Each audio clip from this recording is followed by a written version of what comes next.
Let's talk probiotics. What are they? Why do we need them? How much to have? When to have? And who should avoid it?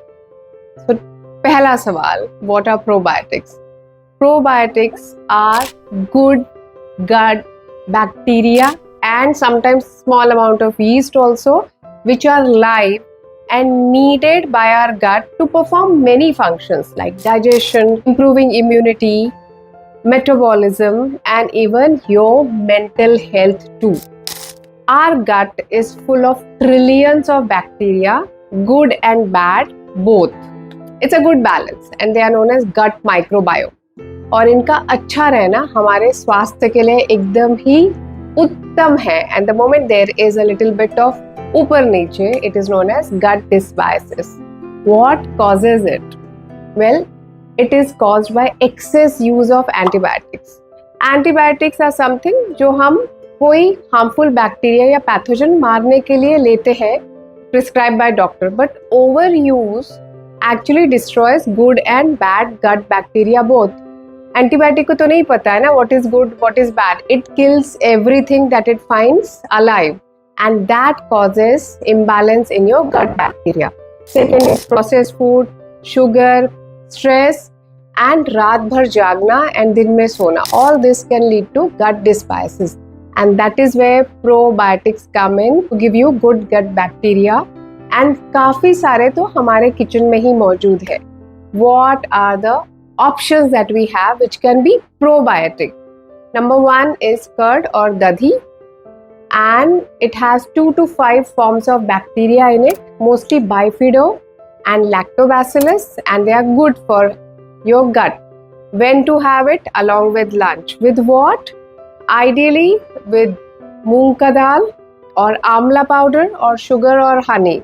You can have as is, but it is a little difficult to digest and Ayurveda suggests that you should avoid it in summer season, in the month of October and also in the month of spring. Other seasons you can have sparingly around 1 choti katori. That is enough of dahi in a day. The other one is takra or buttermilk. ये दही को पानी के साथ मथ के बनाया जाता है and this process makes it lighter.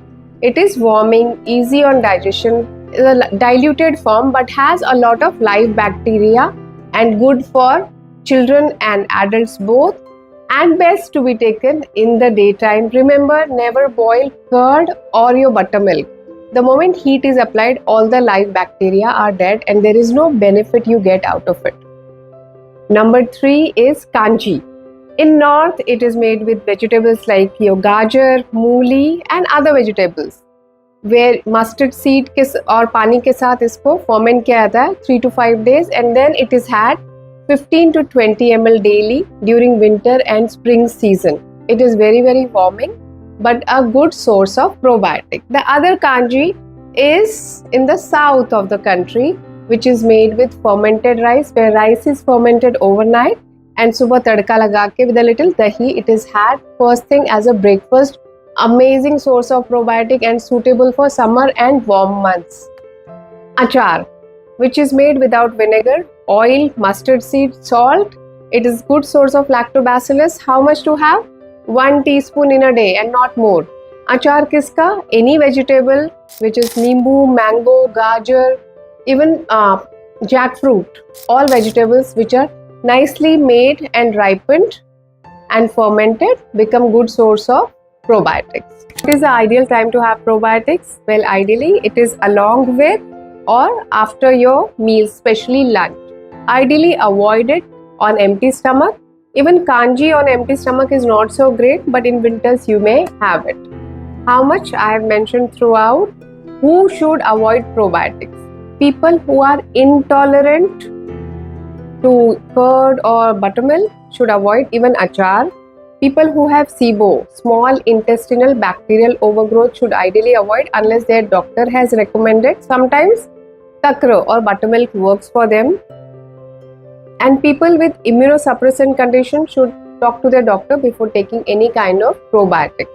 Probiotics also need some food to survive and these things are known as prebiotics. क्या हो सकता है? Some good soluble fiber like कच्चा केला, pyaz, lesan, all these are good prebiotics. Methi dana, anything that goes in tadka, dhania patta, something with a little fiber, whole grains become a good source of prebiotic, the food on which your bacteria and yeast thrive.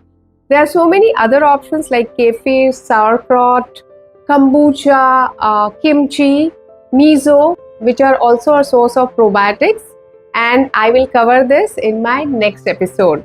If you have liked the content, please share and subscribe. And if you want to know anything about Ayurveda and anything that you want to know about food, good habits and good living, you can feel free to write a comment.